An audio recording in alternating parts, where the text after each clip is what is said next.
Hey, Need Matt here, and this is Killer Kyle, and welcome to another episode of Wheels of Fury. And another installment of Look Back at Year Series 2006. Our second episode, we talk about Lethal Lockdown.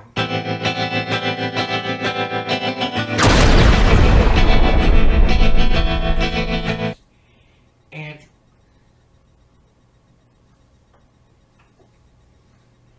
is it just me, or just the atmosphere seem different? Huh. Yes, we are doing this in Matt's room, whereas usually we would be at Matt's living room. Yeah. I figure we do the present day pay-per-views in my living room with my camera. Makes it more interesting. As for when we do past pay-per-views, we use the webcam. I hope you can hear me, but anyways, whatever, it doesn't matter.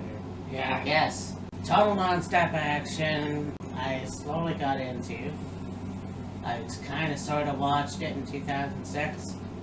Obviously, I was still a fan of WWF, or WWE, sorry. Right. I started YouTube, and yeah, it didn't necessarily get into Impact until 2010 maybe. Yeah. So, maybe 2009, but it doesn't matter. It is what it is. Looking at that show, it was still a very wicked show. Oh, yeah.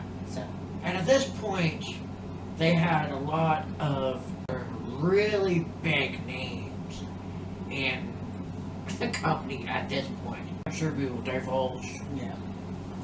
into that as we progress into the review of the card, the show, the card, and yeah. Yeah. Yes, it'll be interesting. There's been a lot of wrestlers that are no longer in wrestling or they're elsewhere. Yeah. Obviously, wrestlers that have made huge names for themselves. We'll get to the main event. Well, call it main event, I guess, but Right.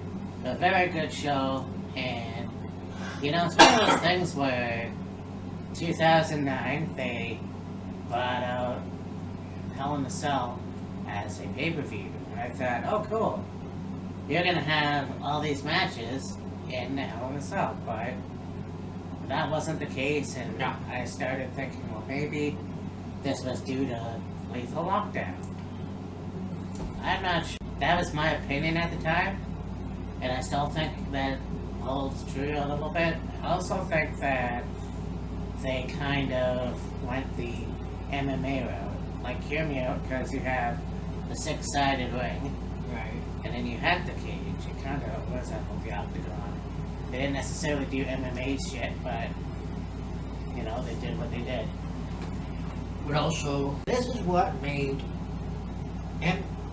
TNA different from majority of other wrestling organizations. Yes. The hexagonal ring, the six-sided ring. With pretty much every other wrestling promotion, except for maybe AAA, Yes. they have your traditional square ring. In the beginning, I was 2002 to 2004. At the beginning, they had the traditional four-sided ring, and then it was 2004 that they introduced the six-sided ring, Yes. and then from 2004 to 2000. 10. 2000, maybe 2000, I don't know. Yeah, well, no, it would have been 2009, because Hogan came in. Yeah, 2009. Fuck you, Hogan. I mean, the six-sided ring was a good idea, because it was unique. But when you talk to guys like AJ Styles and Kurt Angle, it's like wrestling in a four-corner ring, a square ring, is far more better. For some reason, I guess a six-sided ring hurts more. I don't know. I guess.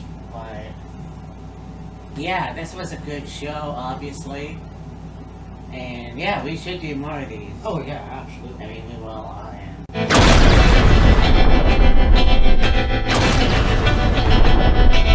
We start off the Team Japan versus Team USA.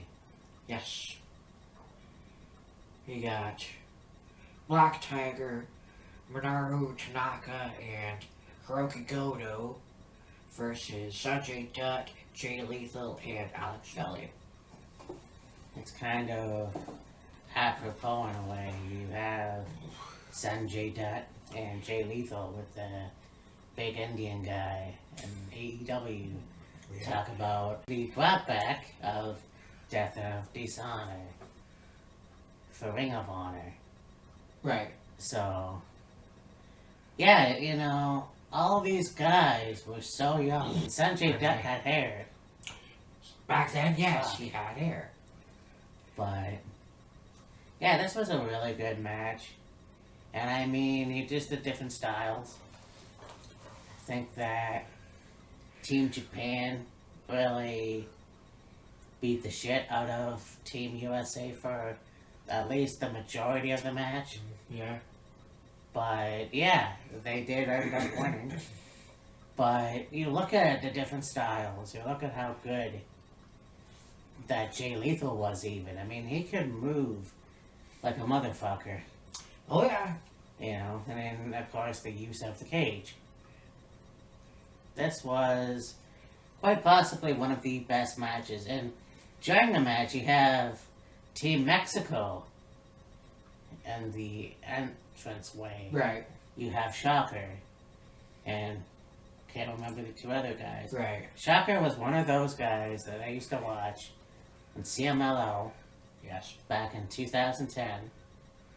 And holy shit. You know, you look back at that and you think, this was really cool. I don't know where these guys are now.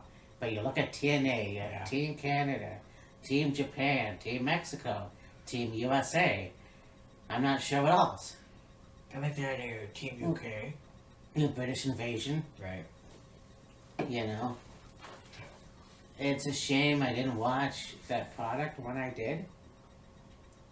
But it was still a very good product. Very new, obviously.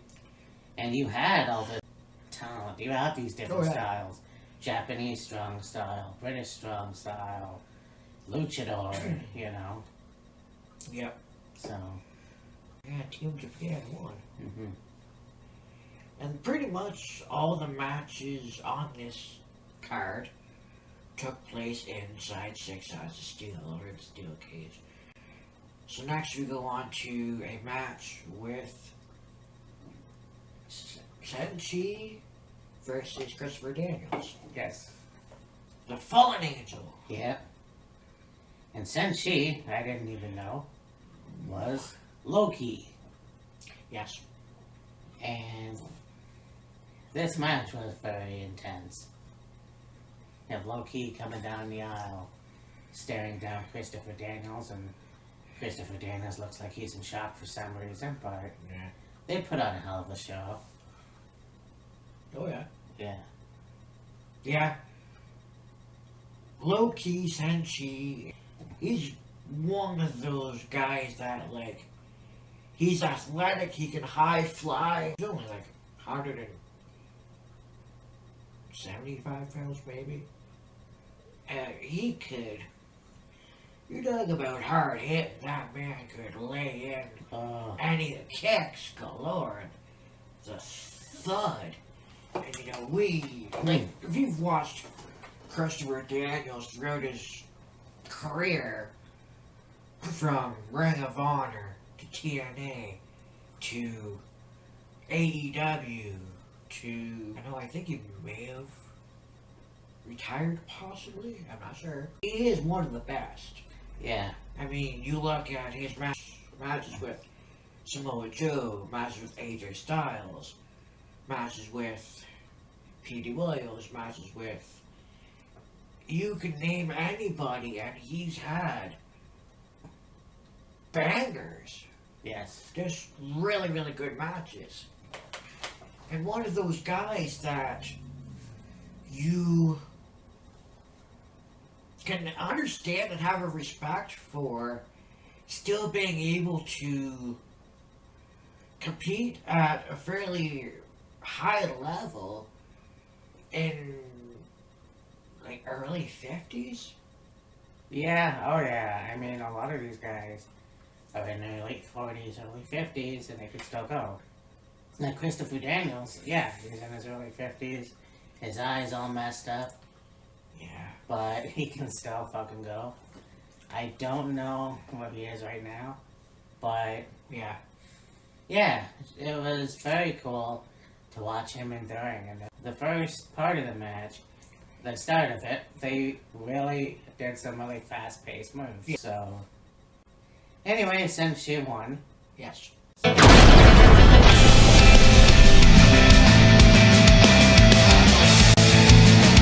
an arm wrestling match, Bob Armstrong versus Konnan. Yes. And you have the James Gang and Bob's corner, obviously his son. And then you got Billy Gunn, so Yeah. Kip James and Yeah. BG, Kip James, as they were called at this point. yeah, And then of course Konnan, you got Hamza Hernandez. yeah. So you have Konnan cut a promo. This was interesting, obviously.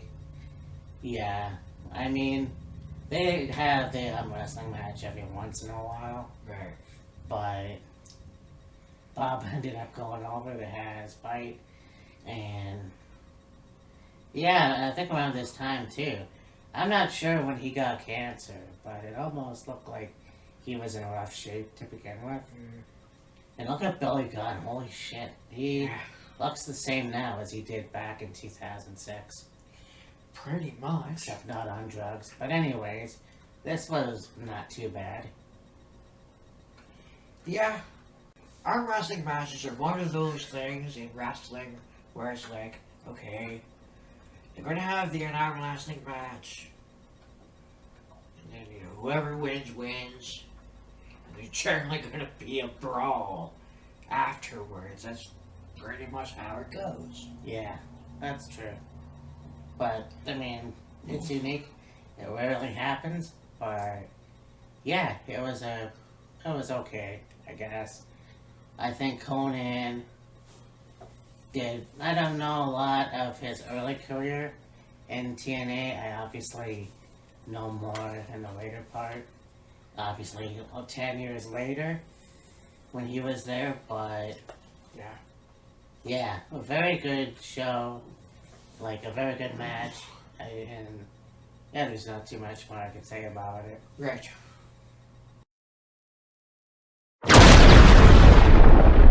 So now we've got an escape match with Chris Sabin and Alex Skipper. Primetime Alex Skipper. I thought there was more to that. Well, I mean, there's like, that Simon Diamond and Petey Williams Yes, with Scott Moore, and there's Chris Sabin. Chase Stevens, Shark Boy, Yeah. Puma. Yes. Yes, this was a really good match, and I mean, I'm trying to think if this was the match where it was an elimination match. It probably was. Mm. I will have to look it up and further down, but yes, this was also really good too. And I mean, all the talent there. I think there's like two that I don't know where they are. Puma was obviously Ricochet. You have, yeah, a lot of really good talent, and this was a good match. You definitely had Chris Sabin and Petey Williams face to face. Obviously, Team Canada was really good, stable. Yeah. And then, of course, I guess they had a feud with Motor City Machine Guns at some point around that time, but they definitely wrestled each other during this match more. And they were the last two to go at it, and yeah, Chris Sabin ended up going over. Like, the dynamic of the match definitely was interesting. it would have been maybe a little bit more interesting if they had went, okay, you win this match, you get a shot at, the X Division champion.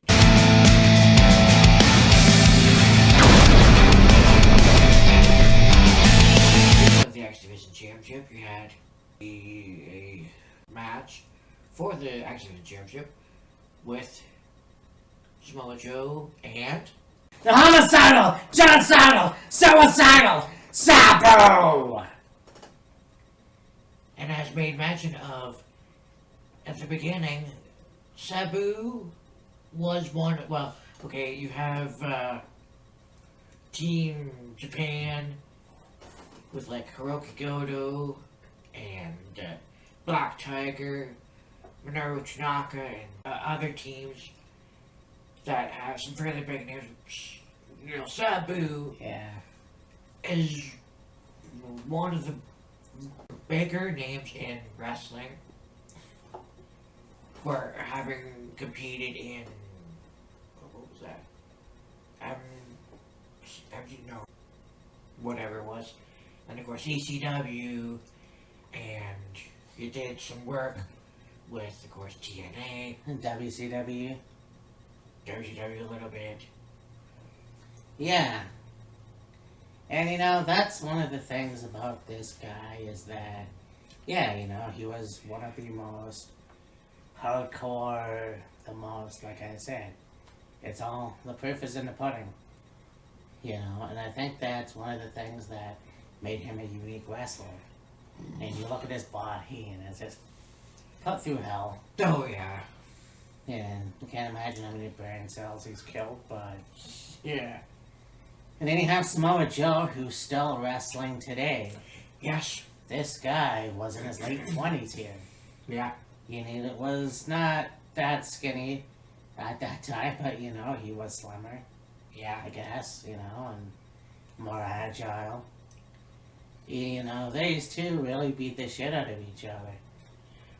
But obviously, Samoa Joe won and retained this match, and still the X Division champion. Retained the championship in this match, yes. Yeah. But going to this guy who would go to have the Ring of Honor championship, he would have, well, unfortunately, the only thing in WWE was NXT and the U.S. championship, but... Yeah, the NXT championship, the U.S. championship, but... So, yeah, his resume for that is kind of...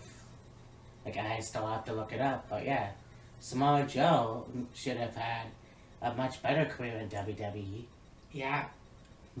Having rehashed his feud with AJ Styles, which, of course, they had to ruin, but that's okay. Yeah.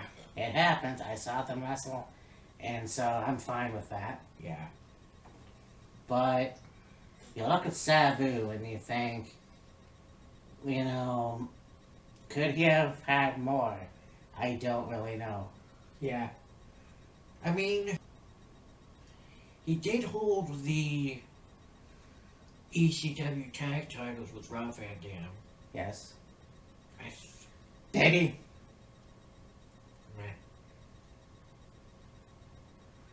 I don't know if he held the television title. And I don't think he ever held the ECW World title. Yeah. Other than that, I don't remember him ever holding a title in TNA or WCW. No, I definitely not WCW. As for TNA, I'm not quite sure. But, you know what, I think maybe he could have straightened up a little bit more, but it doesn't really matter, to be honest with you. Yeah.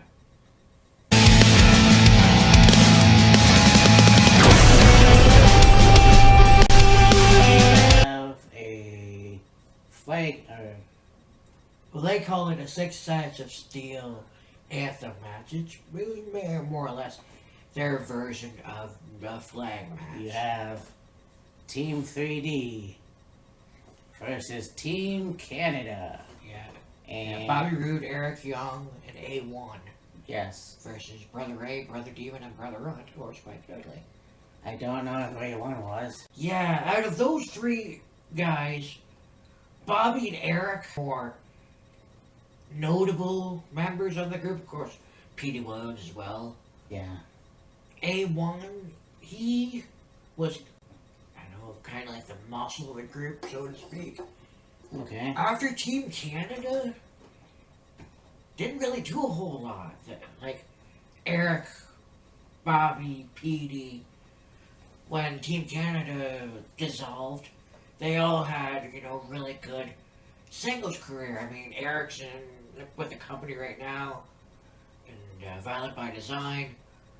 Bobby is in WWE, working with Dolph Ziggler. Yeah. Petey did some matches. He wrestled for Impact for a little bit, and he may be doing behind the scenes stuff with them now, I think. I'm not sure. Yeah. He did a couple matches in Smash, obviously. Right. I don't know if he did anything else, probably in Border City Wrestling or elsewhere. But, yeah. It was a good match, obviously, Of course, Team Canada had to be the heels in the group, but whatever, Team 3D ended up going over. And, yeah, it was a really good match, and I think that, seeing Peterborough's own try to take out Bubba Ray on top of the cage was pretty damn cool. Yeah. Yeah, I'm not sure why it was like a 6-man match. Yeah, I don't understand that either. Why couldn't it have just been like Devon and Bubba against, Bobby and Eric or whatever? Yeah. What? A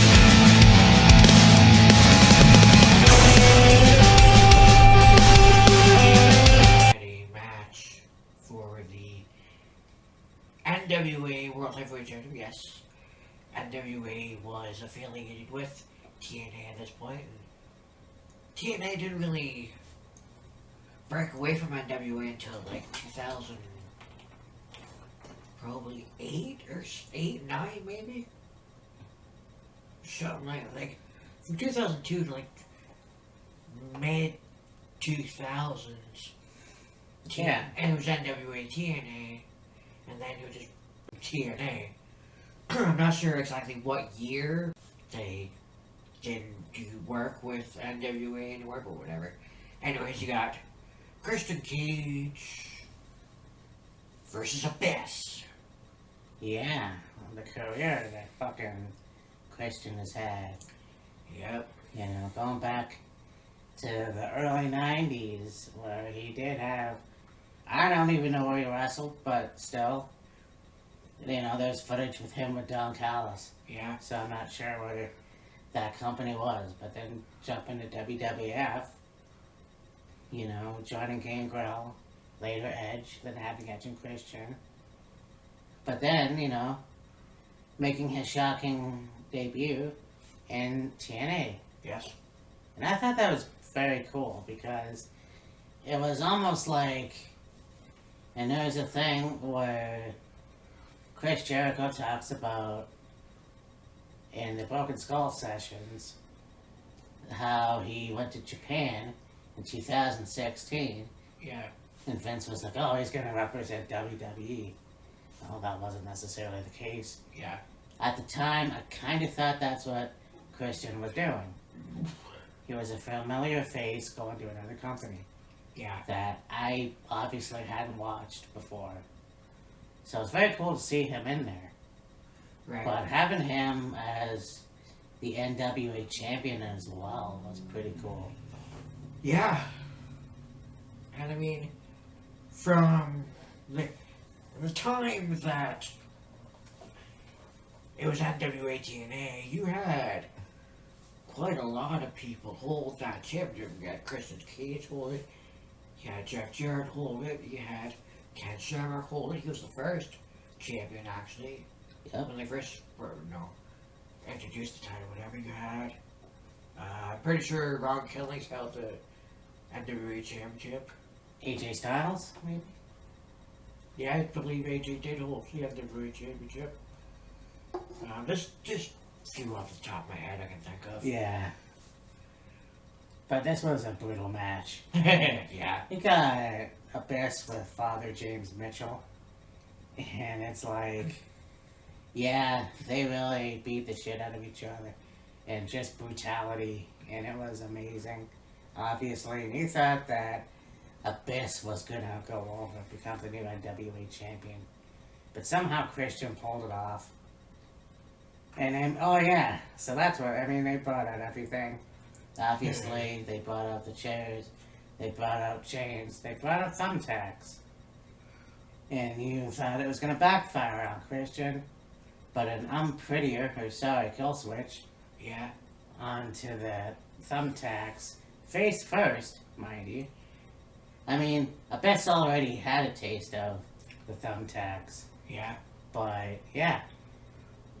Christian ended up winning and retaining, so that was pretty cool. Yeah. So.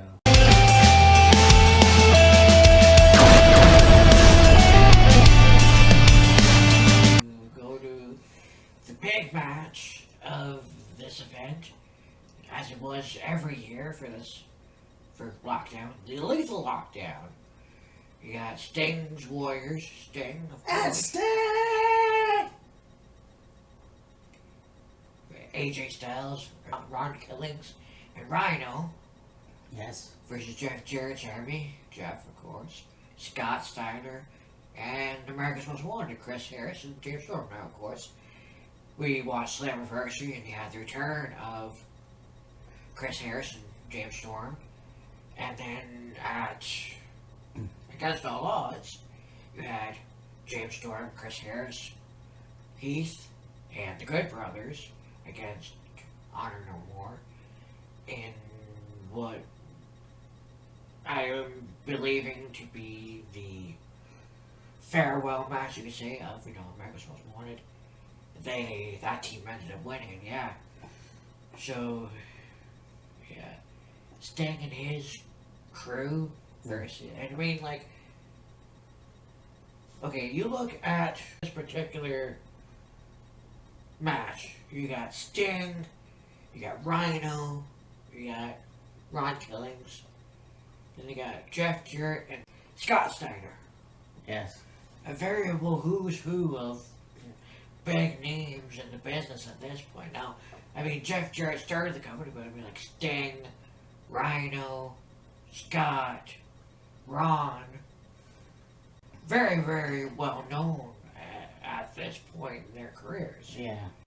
I mean, when you look at our truth around Killings, you can think of a guy that was jumping to TNA from WWE as K-Quick, and he was actually taken serious. Yeah. And I think that's what really pisses me off, because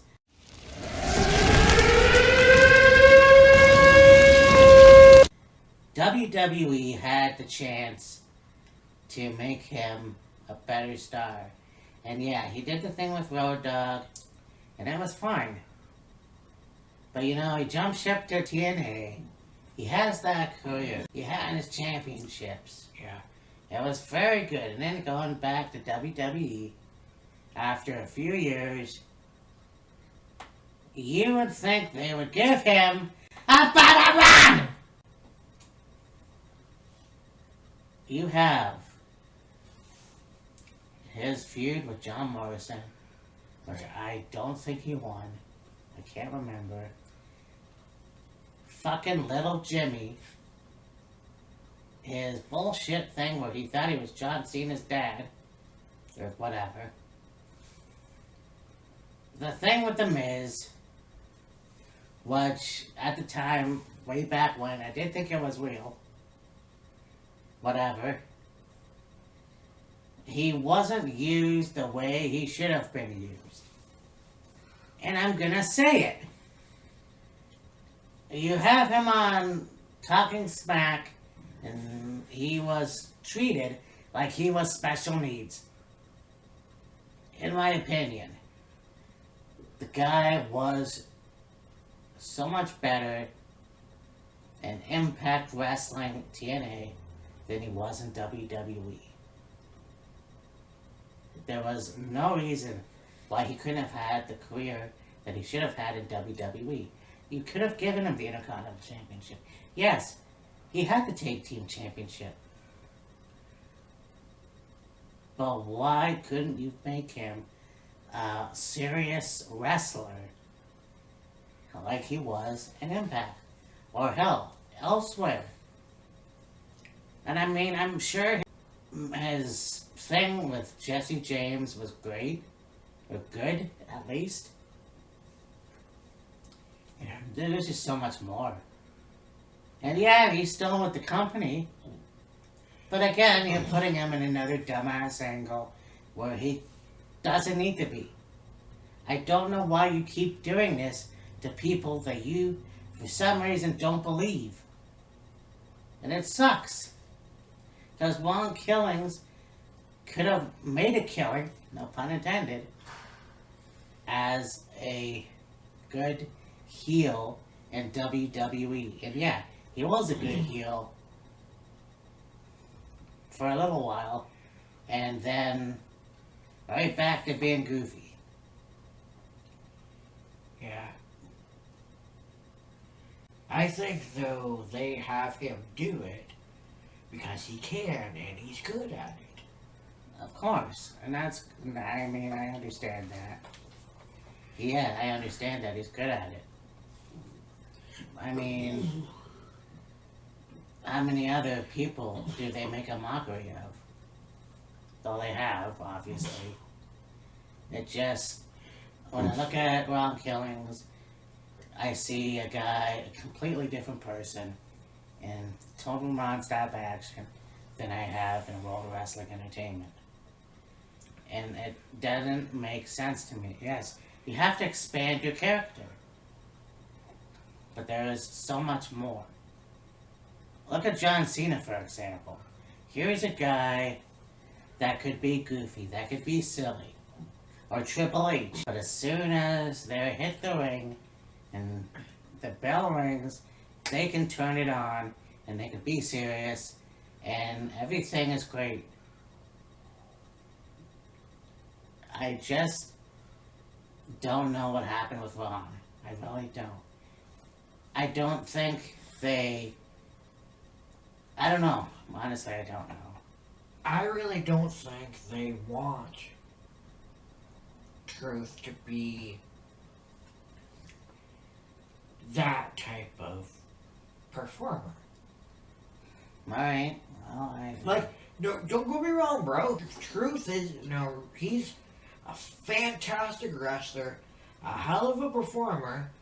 He can talk the talk and walk the walk for sure, but it seems to be the WWE mainly just wants him as a comedy act. Yeah, I know. Not saying that Ron, can't, be serious and, have good matches, get the job done. He can. That's just not what the WWE has used him for. I mean, they fucking made him God knows how many goddamn time 24/7 champion for no fucking reason. Yeah. Then you have him dressing like fucking Colonel or Uncle Sam getting his ass whooped by Gunther. So yeah. Well, of course you got, America's Most Wanted, like Kyle said. They just came back. James Sterling looks really damn good. yeah, oh yeah. And I think that's cool. You have Sting. You have Big Bad Booty Daddy Scott Steiner. And his fat ass.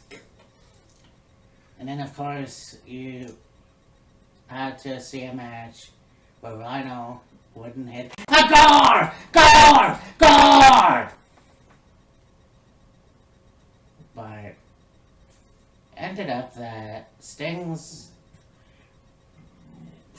Warriors had won the match. Yeah. So, There it is. there it is. Lockdown 2006. And like, okay, there's just a handful of people on this show that were in Impact with TNA at this point that were, the top level guys. Okay, you got Team Japan guys, you got Road Dogg and Billy Gunn, you got Sabu, Team 3D, Christian Cage, Sting, Rhino, Jarrett, Steiner. Well, there was so many other. Well, even just with Storm and Harris, you had Gail Kim. She's still with the company. She's doing in charge of the knockouts and what have you. Jackie Gata as well. You also had, I'm trying to think offhand, there's just so many others. Yeah. And that's the thing about this company. In the beginnings, you had guys that wrestled since the 70s, wrestled since the 80s. Yeah. You had the Road Warriors, you had Roddy Piper, the American Dream, Death Devils, baby. Yeah. You had a whole lot. And it was like, if I only knew, I could have paid more attention. Right. And you think about it too, is like guys that you didn't even think were at the tail end of WCW. Yeah. AJ Styles, James Storm, I think maybe Christopher Daniels. I mean, Christopher Daniels was also in a couple episodes of Jack WWF and WWF Metal. Mm-hmm. They were jobbers, Eric Young, even Bobby Roode. So, I mean, you still had these guys. I mean, Jay Lethal was 19 years old at this time. It's crazy to think, but yeah, he was. And so, if AEW plays its cards right, and I know they are, fuck, they could be around for 20 years. Oh, easily. Easily, yeah. So, this has been another episode of Wheels of Fury. Look back at 2006. Yeah. The next time we do this series, the last episode of the installment of 2006, we do New Japan Pro Wrestling Circuit. Yes. Now it's a tournament, which is kind of interesting. I know it'll run a little bit long, but our video won't be that long. No. But anyways, in the meantime, we have, of course, SummerSlam.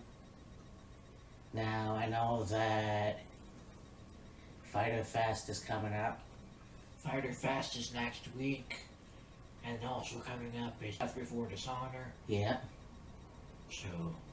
Yeah, it's gonna be another stacked show. A couple episodes and... Couple weeks, yeah. Yeah. So, I mean, it's gonna be a lot of fun. Yeah. And, yeah.